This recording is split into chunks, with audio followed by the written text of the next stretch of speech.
Welcome to ABC campus. हमारा subject है CAF 3 business law. इसमें हम chapter number 5 performance of a contract कर रहे हैं, जिसकी ये 8th वीडियो है।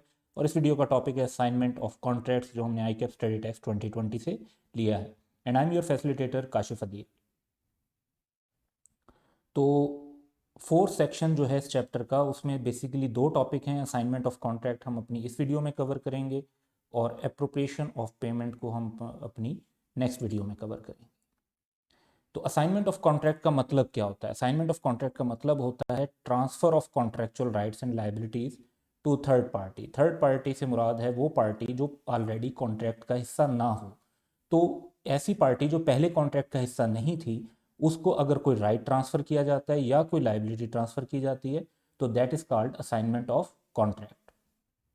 असाइनमेंट ऑफ कॉन्ट्रैक्ट जो है वो दो तरीके से हो सकती है।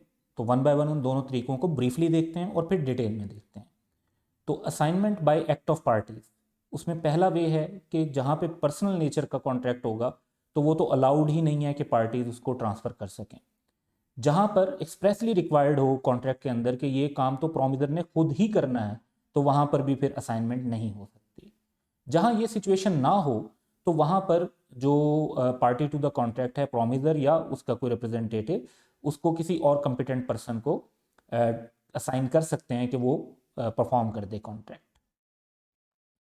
नोवेशन, नोवेशन एक ऐसे एग्रीमेंट को कहते हैं जिसमें पार्टीज चेंज हो जाती हैं अक्सर। तो दो पार्टीज मिलकर डिसाइड करती हैं कि एक थर्ड पार्टी के साथ वो फ्यूचर में डील करेगी, वन ऑफ द पार्टीज। इसको हम डिटेल में देखेंगे। तो इसमें एक नया एग्रीमेंट बनता है और एक नई पार्टी जो है उसके राइट या लाइबिलिटी क्रिएट हो जाते हैं, और एक पुरानी पार्टी के लाइबिलिटी और राइट्स खत्म हो जाते हैं।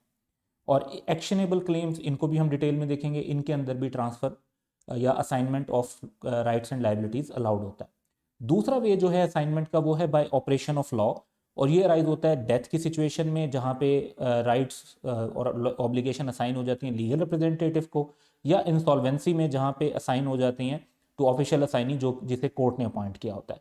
लेकिन इन दोनों केसेस में भी पर्सनल नेचर का कॉन्ट्रैक्ट होगा तो नहीं असाइनमेंट होगी। पर्सनल नेचर के कॉन्ट्रैक्ट तो फिर ये होता है कि अगर डेथ या इंसॉल्वेंसी हो जाए तो वो वॉइड हो जाते हैं और उसके बाद वो परफॉर्म नहीं किया जा सकते। They are considered to be impossible to perform. तो ये पॉइंट्स हमारे बेसिक पॉइंट्स हैं, इन्हीं को अब हम जरा सा डिटेल में देखते हैं। तो assignment by act of parties takes place when parties to contract themselves make the assignment. तो कॉन्ट्रेक्चुअल ऑब्लिगेशन जहां पे पर्सनल स्किल और एबिलिटी हो, तो उसको असाइन नहीं कर सकते। एक्सप्रेसली और इम्प्लाइडली ये हो कि जी कॉन्ट्रैक्ट प्रोमिजर ही परफॉर्म करेगा, तब भी असाइन नहीं कर सकते। अगर ये सिचुएशन ना हो, तो प्रोमिजर और उसके रिप्रेजेंटेटिव इम्प्लाई कर सकते हैं, यानी हायर कर सकते हैं किसी भी कंपिटेंट पर्सन को कि वो ऑब्लिगेशन को परफॉर्म कर दे। लेकिन अल्टीमेट लाइबिलिटी जो है वो प्रोमिजर की ही रहेगी टू द प्रोमिस। यानी अगर ब्रीच ऑफ कॉन्ट्रैक्ट होगी या परफॉर्मेंस प्रॉपर नहीं होगी, तो केस जो है वो प्रोमिजर पे ही होगा, लाइबिलिटी उसी की होगी। बाय नोवेशन में ये होता है, नोवेशन का लफ्जी मतलब है एक new agreement. The promisor may transfer his liability to a third party, लेकिन इसमें शर्त क्या है? With the consent of the promisee and the transfer. यानी जिसको लाइबिलिटी ट्रांसफर करनी है उसकी भी रजामंदी हो, और जो कॉन्ट्रैक्ट में प्रोमिजी है उसकी भी रजामंदी हो, तो प्रोमिजर फिर ट्रांसफर कर सकता है। एक्शनेबल क्लेम्स, एक्शनेबल क्लेम्स का मतलब क्या होता है? क्लेम टू एनी डेट और to any beneficial interest in movable property. तो अगर आपका किसी जो है डेट में इंटरेस्ट है कि आपने कोई पैसे किसी से रिसीव करने हैं, या आपका किसी मूवेबल प्रॉपर्टी में हिस्सा है, तो उसको आप हमेशा साइन कर सकते हैं by instrument in writing. Instrument कहते हैं लीगल डॉक्यूमेंट को। तो एक लीगल डॉक्यूमेंट आप साइन करें और इन राइटिंग आप अपने राइट्स ट्रांसफर कर सकते हैं।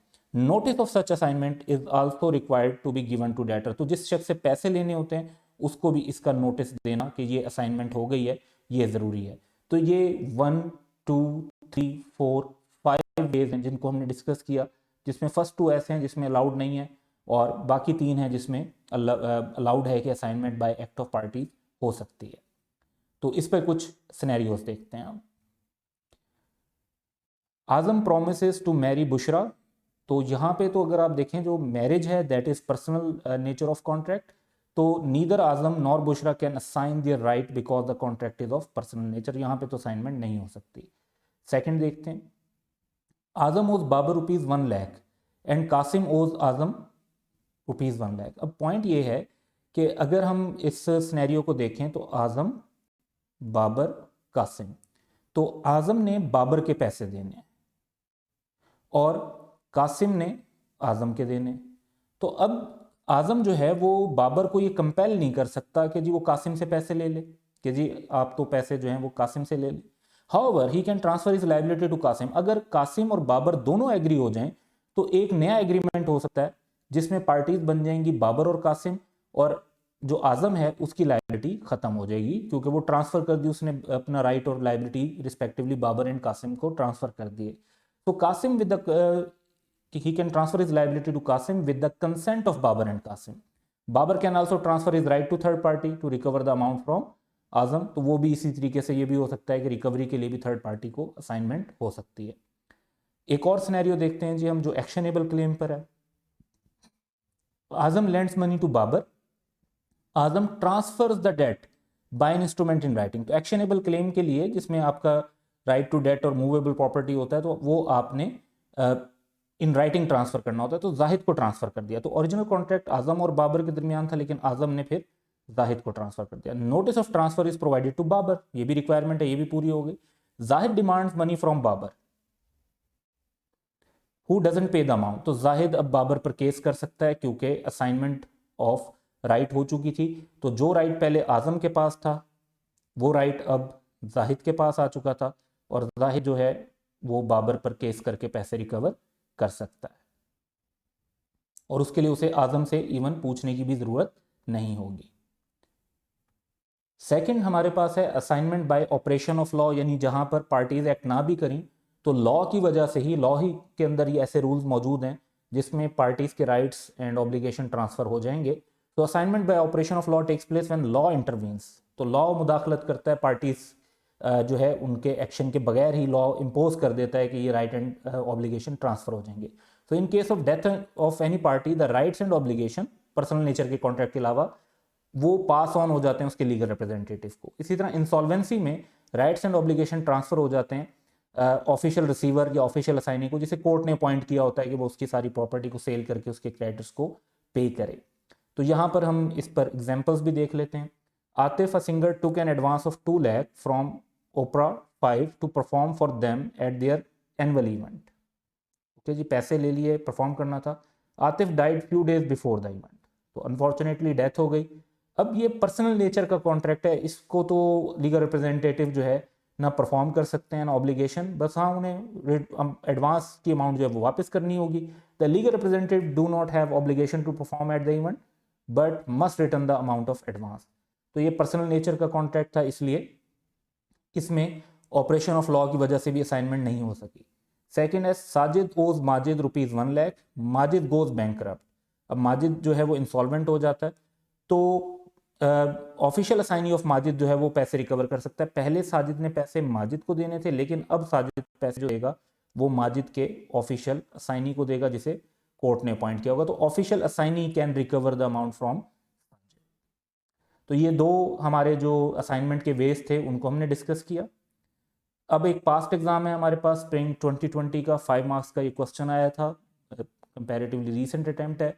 What is meant by assignment of contracts, state any 4 rule subject to which a contract may be assigned by act of party. तो असाइनमेंट को आपने डिफाइन किया जी, एक नंबर तो आप इसका समझ लें कि जिसमें contractual rights and liabilities third party को ट्रांसफर हो जाती है। फिर पर्सनल स्किल और एबिलिटी होगी तो ट्रांसफर नहीं कर सकते। एक्सप्रेस और इम्प्लाइड रिक्वायरमेंट होगी, प्रॉमिस ओनली भी ट्रांसफर नहीं कर सकते। ऐसी रिक्वायरमेंट ना हो तो कंपिटेंट पर्सन को ट्रांसफर कर सकते हैं, और नोवेशन से भी ट्रांसफर कर सकते हैं। इसमें इवन 5th पॉइंट भी आ सकता है एक्शनेबल क्लेम का, और वो भी कवर किया जा सकता था, लेकिन क्योंकि क्वेश्चन की रिक्वायरमेंट जो थी वो सिर्फ 4 रूल्स की थी तो उनको पूरा किया गया। तो 1 मार्क असाइनमेंट की डेफिनेशन का और 1 मार्क ईच फॉर पॉइंट्स जो आप assignment by act of parties के सिंपली मेंशन करेंगे तो आपको इसमें पूरे 5 मार्क्स मिल सकते हैं। कोई भी मार्क डिडक्ट नहीं होगा अगर आप इसको प्रॉपर वर्डिंग के साथ कंप्लीट लिखते हैं। So that's all for today, have a good day.